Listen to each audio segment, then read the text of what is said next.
Hi. Hello, chat. Today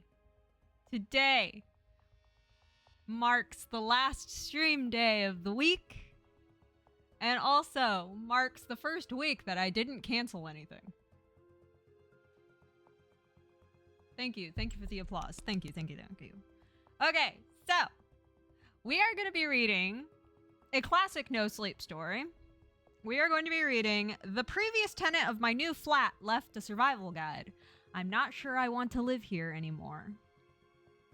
So, let's get started, chat. Shall we? I think so. Let's go. Okay. I moved in with my boyfriend yesterday. We've been together for 5 years now, and we're old and wise enough to settle down and finally leave our parents' houses. He just turned 24 and I'm 22. He's the love of my life. His name is Jamie, and I couldn't be happier to be living with him. When we decided to make the leap, we spent 2 months looking at flats and houses. We couldn't afford to buy yet, so renting was our only option, but the prices were astronomical. For our budget, we would have been lucky to get a box room and a stove. Jamie works for a local 24-hour fast food restaurant, and I'm training to be a teacher. The early stages of training don't pay much, and I owe a lot in student loans, so finances are tough. We'd almost given up hope until we found our flat. It was nothing special, but to us it was a palace. A spacious 2-bedroom apartment with views of a city park, a balcony, and local conveniences. It was in a tower block in a not-so-nice area, but neither of us had been wealthy growing up, so we weren't fussy. Just grateful to be together. The advert was sweetened by the deposit-free option and open-ended tenancy. The landlord was happy to sign a 5-year contract if we wanted. That sort of thing never happens in the city. We were told that, along with no deposit, we'd also have no inspections, but would be liable to pay for any damage when we ended the tenancy. I'd never heard of anything quite like it. Hey, Harry's on a 7-stream streak. Let's go. What a streaker. So true, Squid. So true.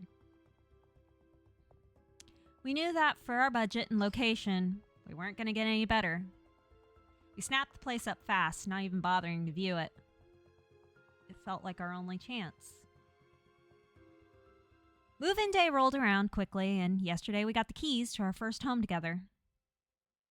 It was such a strange feeling. Day was chaos, getting our stuff in and up the lift. We were flat number 42, on the 7th floor. The items we couldn't get in the lift had to be taken up all the stairs by the removal men.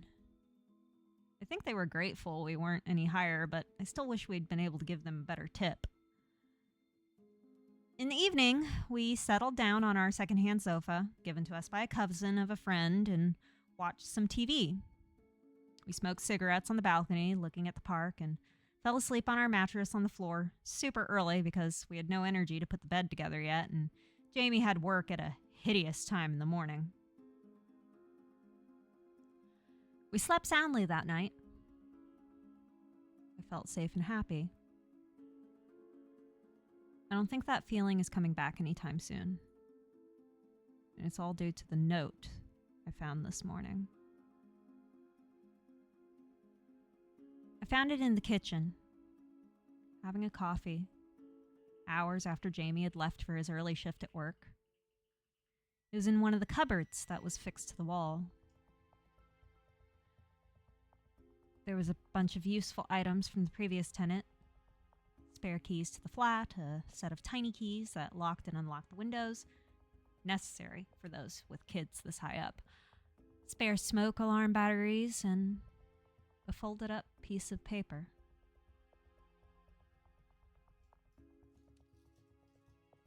The note was handwritten with "New occupier of flat 42" in beautiful cursive on the blank side. I opened it up and sat down to read. I can't really describe it to you, so I'm going to copy it out below. Dear new occupier, firstly, welcome to your new home. I lived here before you for 35 years with my husband. Unfortunately, he had an accident at home recently that I'd rather not discuss, that claimed his life. My sister has now decided I can't keep up with the demands of the property and has insisted that I move in with her and her husband. I was reluctant at first, but the stairs do kill me at my age, and without Bernie, it's filled with sadness. Anyway, when you've lived somewhere for as long as I have, it feels like a person that you know. You understand its personality and what makes it tick. I thought it was probably pertinent that I impart some of that knowledge onto you. It's a wonderful home, honestly. I've lived through the best and worst years, and leaving it behind is very emotional, but if you're to survive and get the best out of it, then there are some steps you need to follow. Number 1. The landlord will never bother you. He doesn't visit, call, or communicate in any way.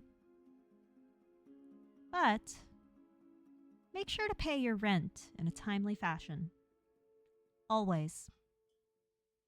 I've only dealt with him once in 35 years, and let's just say I never missed another rent day. Any repairs required, you speak to the agent you rented the place with. 2. Do not use the communal lift between 1:11 and 3:33 a.m. Just don't do it. This step is vital if you are to have a happy life here. It really is life or death. Don't do it. This has cost me and many others in the building greatly. And I would rather not elaborate on why you shouldn't do this. Just please don't do it. I cannot stress this enough. Number 3. When you hear the strange animal noises coming from flat 46, don't question it. Mr. Prentice lives there, and he's a lovely chap. Don't be afraid to say hello to him in the corridor or on the stairs. He's old school, so he never risks the lift. But whatever you do, don't check on him when you hear the noises. You'll know when you hear them. That's what I'm saying, Squid. Why is she being so mysterious about the whole thing? Just say it. More information is never a bad thing. Just saying. Number 4. If you ever come across a window cleaner on the balcony, ignore him. He may seem like the nicest fellow you've ever heard, trying to sell you something at the door, but it really is best that you don't engage. He will go away if you ignore him, but he tries pretty hard the first few times, so you'll need some resilience. Whatever you do, don't offer him anything. No money. No hot drink. Number 5, don't leave food scraps out. Bin or refrigerate them immediately. If you have small animals, it is imperative that you watch them eat and take away any leftover food immediately after they are done. This and rule number 2 go hand in hand. The things forage all day and seem to really love animal feed. You don't want them in your flat, I promise. You can leave what you want out between 1:11 and 3:33 a.m., so you may want to feed your pets then. Number 6. Don't communicate with any neighbors who claim to come from flats 65 to 72. These flats suffered a fire in the late 80s that devastated the whole floor. All the residents died in their homes. The building was mostly council-owned at the time, and they never bothered to remove the flats. They've been empty ever since, but every now and again, someone will knock at your door, claiming to live in one of these flats and ask to borrow some sugar. They will seem entirely average, but you must shut and lock the door immediately. I installed 2 extra security bolts to avoid these fuckers. I don't like to swear at my age, but they really are fuckers. You know what's between 65 and 72? You know?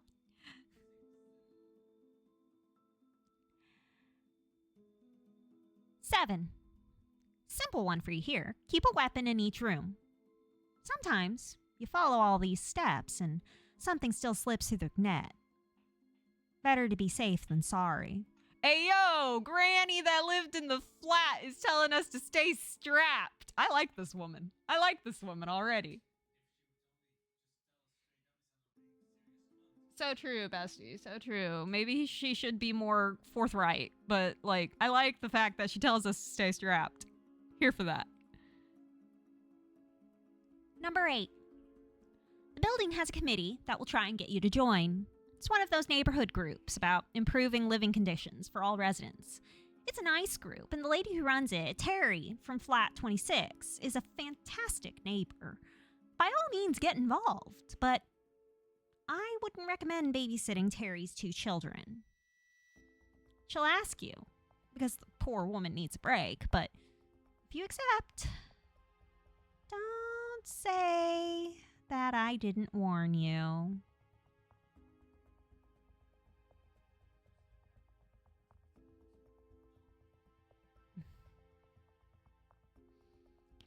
Number 9. Stray hairless cats sometimes roam in the hallway. I know they're supposedly a special expensive breed, but they don't belong to anyone. They're mostly harmless, but don't pick them up. Not unless you see one of those neighbors that claims to live in 65 to 72. Then grab the cat and lock it inside with you. It'll burn your skin a little, but the cats are friendly and I wouldn't want to see them hurt. I'm sorry. Burn your skin a little? Y'all are seeing this, right? I'm not the only one that just read burn your skin a little. What the fuck is wrong with these cats? Okay. Acid cat, so true. Okay. Number 10. There's no way to fix the damp patch on the ceiling in the bedroom. Sometimes it'll turn a deep crimson and look quite concerning, but please try not to be alarmed. It doesn't drip, it doesn't get bigger, and it's been there longer than I have. The landlord won't budge on it, according to the agents. I flagged it many times, even called the police the first time it changed color, but it was a waste of time. It will be for you too. It's best to ignore it. Number 11. You can trust the postman. His name's Ian Flanders, and he's been the postman since before I moved in. He has his own key to the main door and delivers post to the door every morning at 8:54. I can't include everything here, or it would become a novel, but if you have any questions, Ian will help you. Oh, thank God, finally she's fucking forthright about something. Ask the postman. Got it. Ask the postman. Number 12. Finally. First few weeks are the worst. You'll feel like you've made a mistake. I'm sure reading this you already do, but if you can get through the first few weeks, it really is a lovely block to live in. Every property has its quirks, and this one's a little extra special. But you can be truly happy here if you just take my advice. I wish you all the best. I really do. Yours truly, Mrs. Prudence Hemmings. Eldritch horrors! Eldritch horrors! Eldritch horrors! I don't really know what to think after reading the note. Hopefully, it was some sort of joke.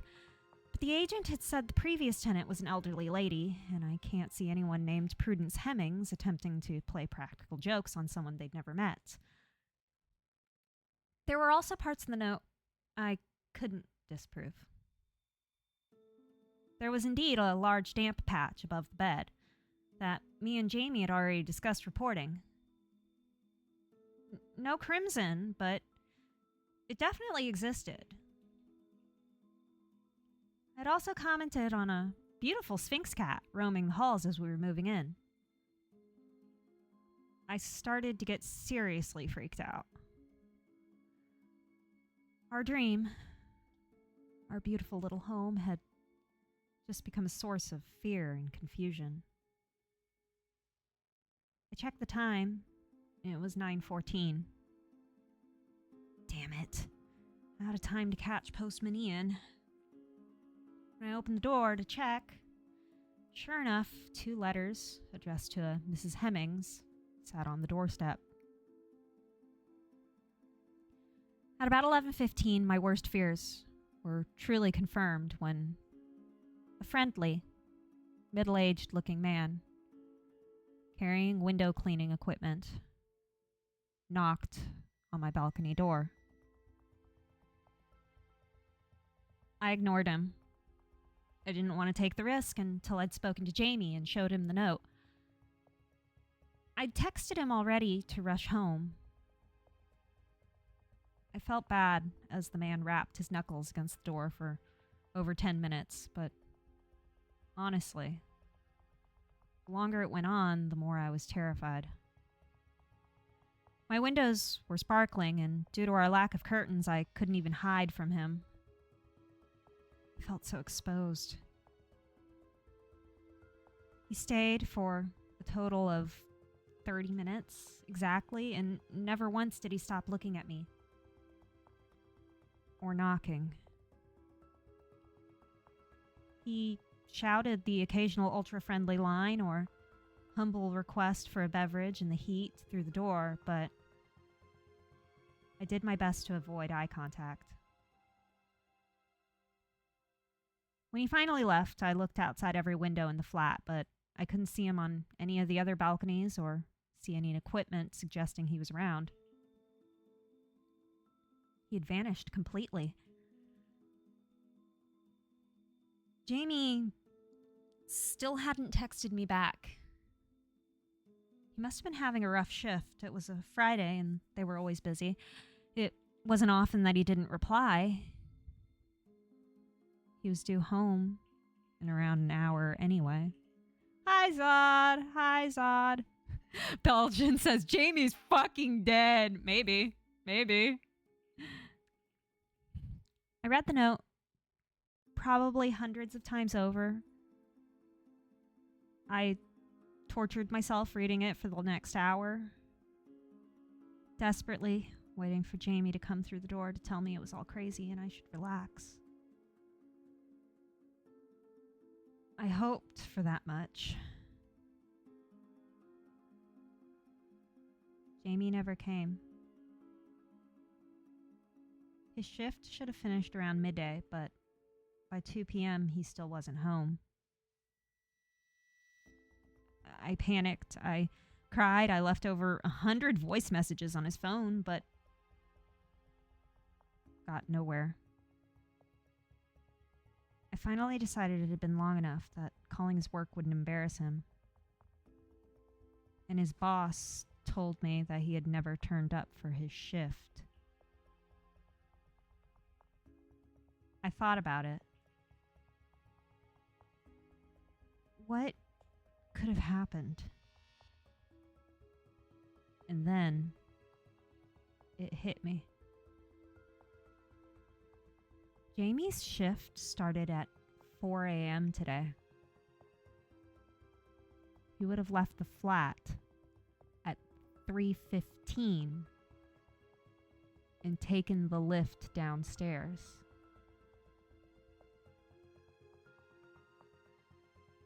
I don't know what to do. I've tried to convince myself it was all just a big joke. Maybe Jamie wrote the note and got his boss in on it. A voice in my head kept telling me that he couldn't write like that if he tried, but I had to attempt to fool myself. It's getting late and he still isn't home. What if it's all true? I think we made a big mistake.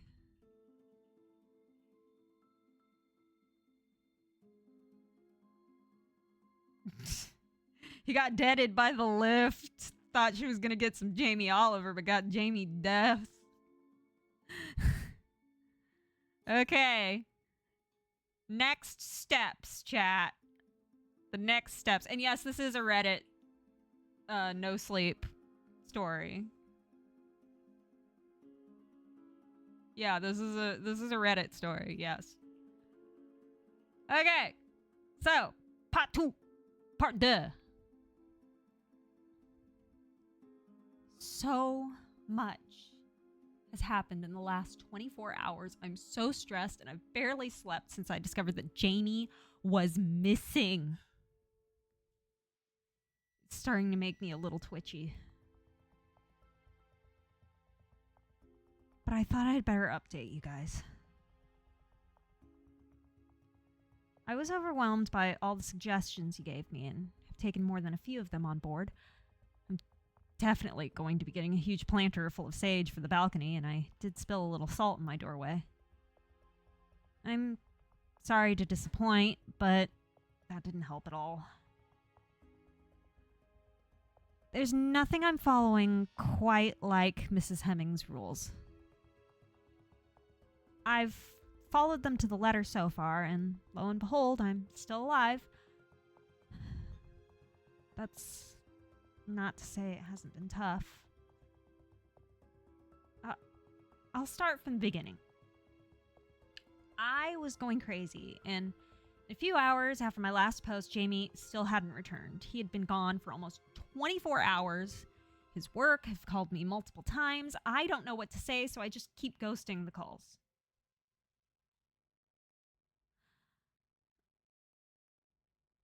I was bang in the middle of the danger time when I decided checking the lift had to be my first step. But I wasn't going to break that rule. I waited desperately for 3:34 to come, and I'm ashamed to say that when it did, I remained paralyzed to our sofa for almost half an hour before I found the nerve to leave the flat. It was 4:02 when I finally reached the lift. The lift in this building is old and rickety. It hasn't been updated in a very long time and has likely been here as long as the building.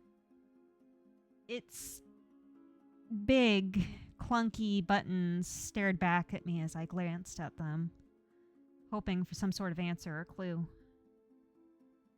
My heart thumped and I was overcome with a feeling of dread, but nothing came of any of it.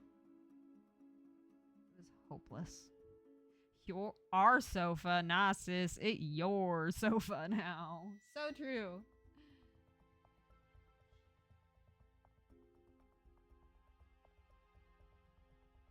I stepped inside the lift, rode it up and down a few floors, and searched the entire perimeter with a phone torch for anything I could find.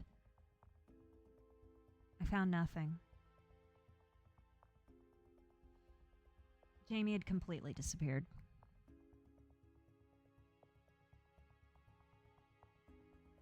Sobbing and exhausted, I rode back to floor 7 and turned to my key in flat 42. The perfect home that felt anything but home at that point. I sat at the cheap flat-pack dining table we'd managed to put together on move-in day and cried. My hands shaking as I held my phone. I was flitting between reading all your comments and contemplating calling the police for an hour, but I decided to call my friend Georgia instead. I needed a real person here. Things were so crazy. I wasn't sure the police would be able to help with what little information I had, but I know I needed to sound it out with someone. I'll spare you the details again. But I told her everything. She promised she'd be with me in the late morning. She had to take her younger brother to school. I waited anxiously, not before arming every room exactly as advised. Before I knew it, I looked at the clock and it was 8:23. I had around half an hour until the postman was due to show up. There was no way I was missing him today. I stood by the door looking vacantly at the wood, like someone in a film who was possessed.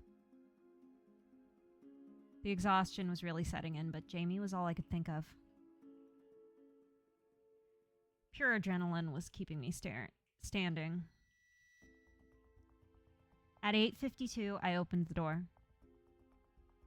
Next 2 minutes were the longest of my life, but when I saw him, a wave of relief swept through my entire body. Right on cue, 8:54, the postman, Ian Flanders, stood in front of me. A smile that barely hid his concern covering his younger-than-expected face.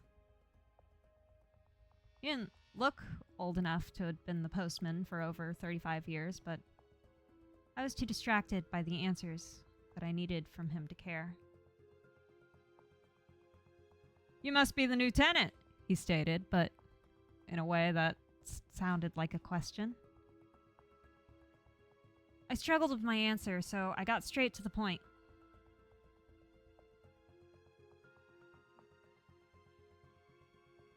"Miss Fleming's left me a note. She said to speak to you if..." "Can I come in, dear? I think we need to chat." "Hi, Void. Happy New Year." I ushered Ian in, my hands still shaking as I flapped them in the direction of the sofa, gesturing for him to sit down. I shoved the now slightly crumpled note into his lap and waited.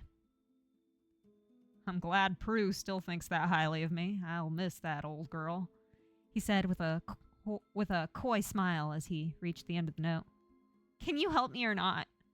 I had no time for his ego trip over a moved-on neighbor. "I can help, but I can't stop for long, so I'll have to be quick. Walked these halls, delivering the post for 40 years. I've seen it all, everything Prue's mentioned and more. What do you need to know?" he said.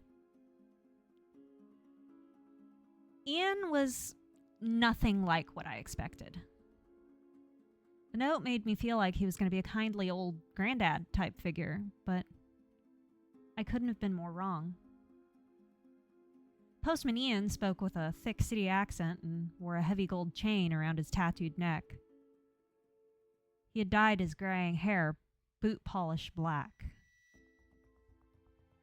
His demeanor was thankfully non-threatening, but extraordinarily cocky. He was the sort of man I imagined in a betting shop, rubbing his grubby hands on notes as he bragged over a win. He didn't ask as he lit a cigarette in my living room. I didn't question it. We would usually smoke outside, but I wasn't going to argue over technicalities. I grabbed a bowl for the ash and lit one too. "Let's start with the things in the lift." "My boyfriend is missing, and he took the lift at 3:15 over 24 hours ago. We hadn't gotten this note yet. I haven't heard from him since. I need to get him back." I barked at him as if the louder I spoke, the more I could influence his answer. But nothing prepared me for what he said.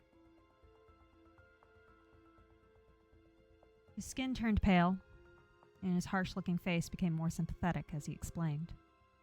"He's dead, love. Forget about him now. Only one person has ever come back from the lift at that time of night, and it was Prue herself. After witnessing it, those creatures ripping their victim apart, poor Prue was traumatized. Your boy's gone. Let go and follow the rules." He was blunt, but I could tell he felt sorry for me. "There must be something I can do," I pleaded. There are things I've heard to bring back those who are lost, but I've never seen any solid proof they work. It'd be irresponsible of me to tell you to do something that might get you killed, too. It's nice here. Honest. Just get over him and live the status quo. Sorry if I sound harsh, I don't mean to, but you seem like a decent young lady, and I don't want to see you go too soon. Bye, Squid! Bye-bye! Bye-bye-bye-bye! Bye, Squid. I asked about what Mrs. Hemmings had seen in the lift, and if they were sure it happened to all who entered it. I refused to believe that Jamie was dead. There had to be something I could do, and if I knew what I was dealing with, I could be better prepared. It was awful what happened. I wasn't there. This is what I was told.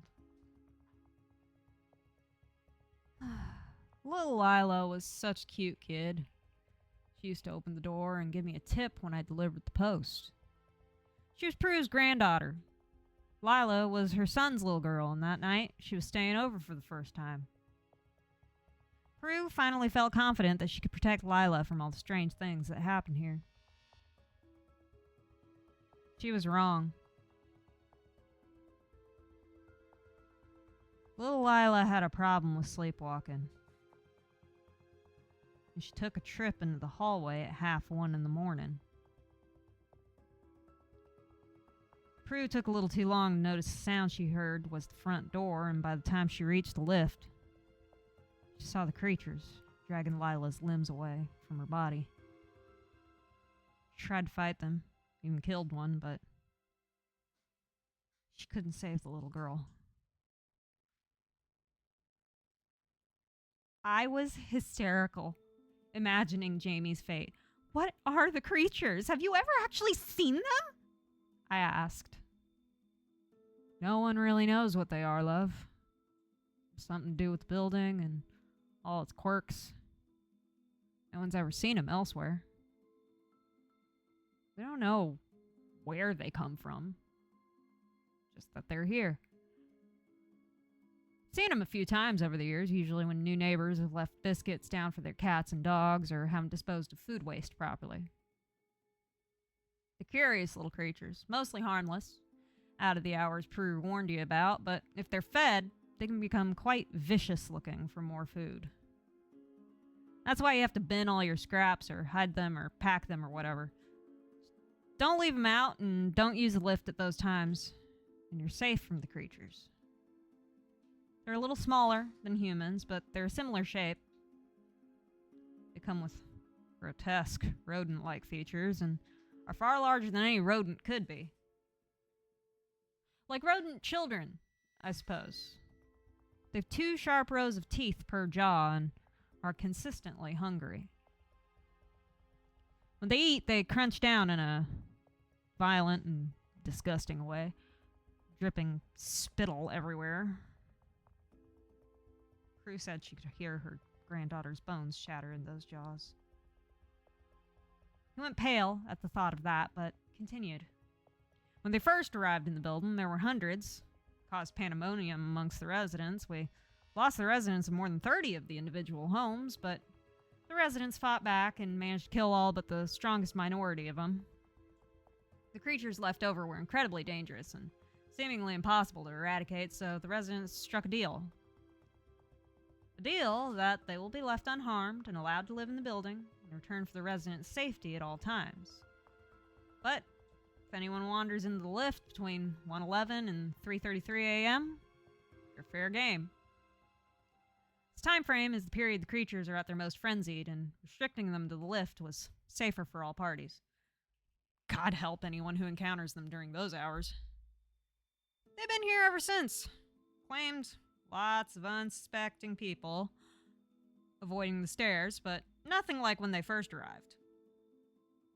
Few got put down for not holding up their end of the bargain, but we haven't had an incident outside the lift in years. Count yourself lucky you missed that crisis. Everything here is pretty peaceful right now. Sorry about your boyfriend. I really have to go. I'm late for my round. He scrawled his phone number on a bit of paper and handed it to me. Emergencies only. I don't like to be bothered. You can't go. The note said you would help me, I exclaimed. And I will, he snapped back, when there's something I can help with. I can't resurrect your boyfriend, and I don't like to be late delivering the post. See you soon, love. I was in shock. I couldn't believe what I was hearing, and I couldn't believe he was leaving me after the information overload and the small ray of hope he had lit inside me and then squashed. I'll call the police, I shouted, desperate to feel as if I was solving this somehow. You can try if you want, Ian sighed as he opened the door to leave. It just aggravates the creatures and isn't gonna bring your boy back. Mr. Prentice hates it when police come too. If you want to get any sleep in the next week, then I'd avoid it. Wait a week. Report him missing. You'll learn to adapt to life here, love, or you'll be dead in days.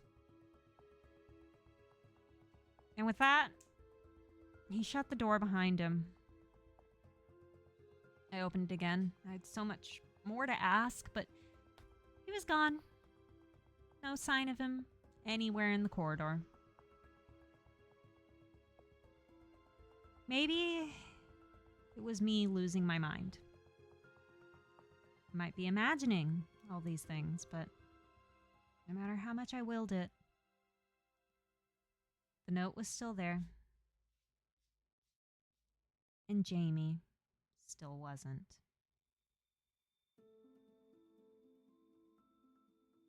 Georgia arrived not long after Ian left. I, of course, asked if she had seen him in the corridor to try and affirm to myself that he was real, but she hadn't. She looked at me, worried, and held me as I sobbed and told her what the postman had said about Jamie and the creatures. I wasn't sure she believed me. Even as she read the note, she looked skeptical. If she was skeptical, I wouldn't have blamed her. But she'd always been supportive. She sat with me for hours while I just sobbed, heartbroken. I was so conflicted as to what to do. It felt insane that I hadn't contacted anybody, but this note had turned out to be accurate so far. And if the postman was to be trusted, then I should wait.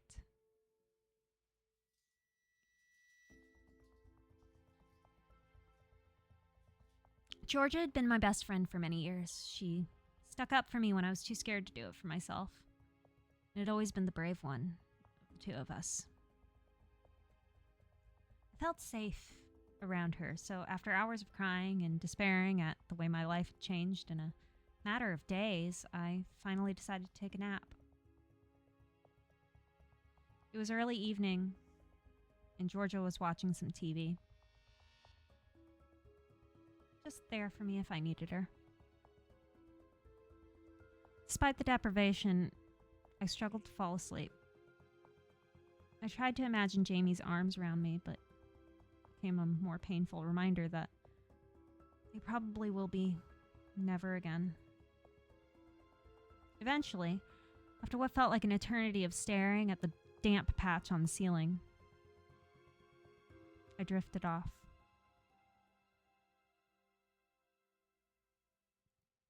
About 3 hours ago, I woke up staring at the goddamn damp patch on the ceiling and could hear chatting in the living room. I jumped out of bed and walked towards it. Georgia was on the sofa with a middle-aged looking woman, both nursing a cup of tea in the matching mugs that Jamie had got me as a move-in present. My blood boiled, but it wasn't their fault. I cleared my throat to get their attention. Oh, Katie, this is Natalia. She lives upstairs. We got chatting, so I made her a cup of tea. I hope you don't mind. I looked at the dark-haired woman on the sofa, drinking tea from my cup, and nodded. Georgia was a sociable idiot with no understanding of when to not be herself. I wasn't going to lament her for it right now. It was her coping. Of course. Hi, Natalia. What flat do you live in? I tried my very best to be polite. I would have to discuss not bringing people into my home mid-tragedy with Georgia after she'd left, but until then, I would be neighborly. Flat 71. It's so nice to meet you. You have a lovely home, Natalia responded, her lips curled at the corners into a smile that wasn't replicated in her eyes or the rest of her facial expression. She looked at me smugly, with full knowledge that I was aware of the implications of what she had just said. The rules. The flat number. Every now and again, someone will come knocking at your door claiming to live in one of those flats and ask to borrow some sugar. They'll seem entirely average, but you must shut and lock the door immediately. I installed 2 extra security bolts to avoid these fuckers. I don't like to swear at my age, but they really are fuckers. Prue's warning echoed in my mind, and I couldn't take my eyes off Natalia.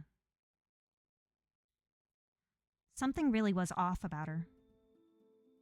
I looked at Georgia, sat on the sofa next to her, and noticed her sweating.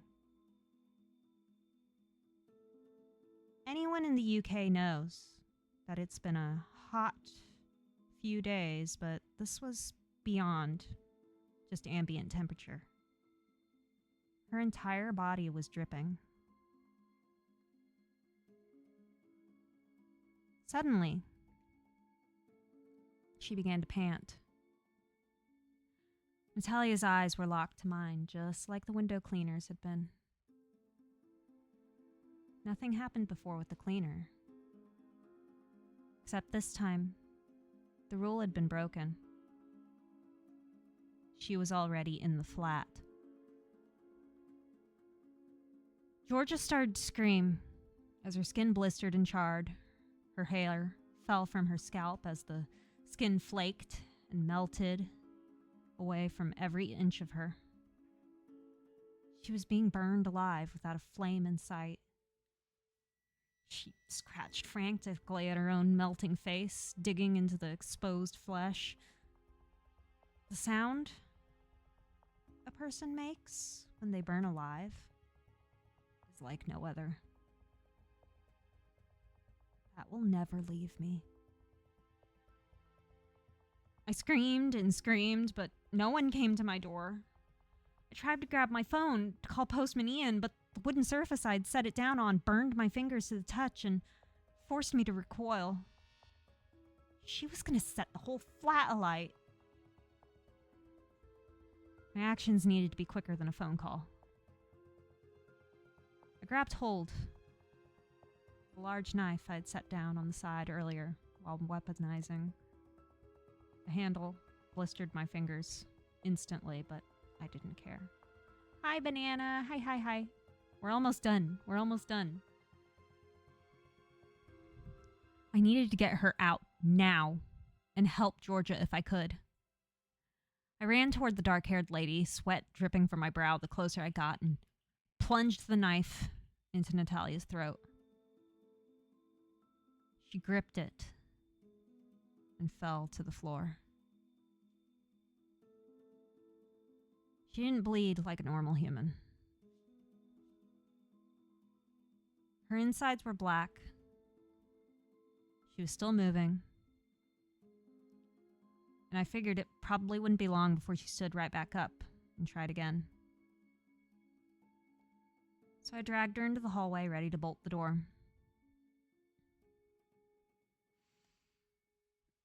As we reached the entrance of the corridor, one of the cats was waiting, hissing at her semi-conscious body. I caught her eyes, fixating on it as I dumped her on the floor.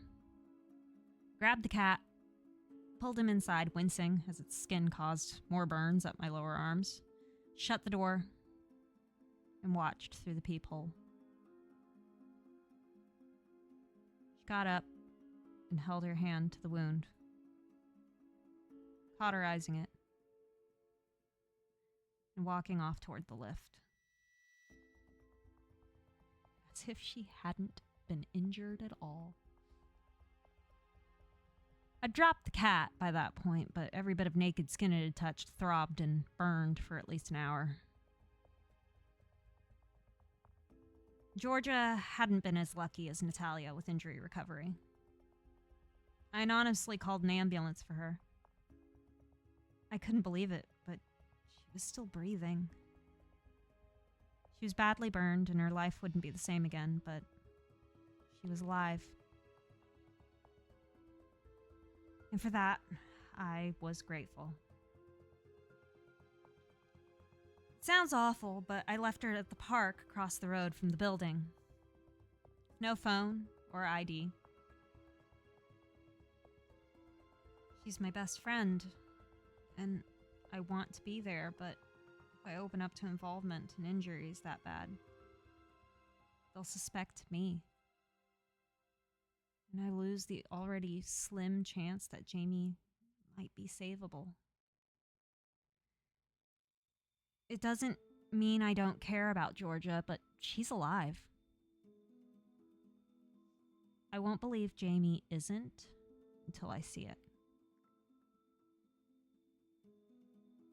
So now I'm alone again. In the flat. Conflicted about what to do. I want to leave so badly. But this was mine and Jamie's first home together. If he's alive and I can save him, then I want it to be here for him to come back to. And if he's dead, and the postman is right, then I don't know if I can leave the memory behind. There's only one person I think could help me right now. So tonight, I'm going to do some research, hunt down an address, and tomorrow morning, I'm going to visit Prudence Hemmings.